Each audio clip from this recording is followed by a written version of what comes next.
আল্লাহ মালাকুল মাউতকে বলবেন, মালাকুল মাউত কি অবস্থা? বলবে সব শেষ।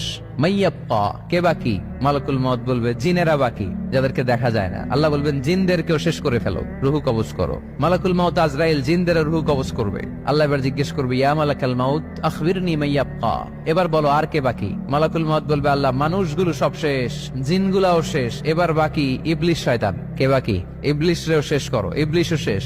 আল্লাহ আবার জিজ্ঞেস করবেন, ইয়া মালাকাল মাউতি মাইয়াব্বা, আর কে বেঁচে আছে বলো? মালাকুল মাউত বলবে, আল্লাহ আপনার কথা অনুযায়ী পৃথিবীর সব মানুষের রুহু কবজ করলাম, সব জিনদের রুহু কবজ করলাম, ইবলিসের রুহু কবজ করলাম, এখন আছে শুধু ফেরেশতা। আছে কারা? যাও ফেরেশতাদের রুহু কবজ করো। ফেরেশতাদের রুহু কবজ হয়ে যাবে। এবার আল্লাহ জিজ্ঞেস করবেন, ইয়া মালাকাল মাউত আখবিরনি মাইয়াব্বা।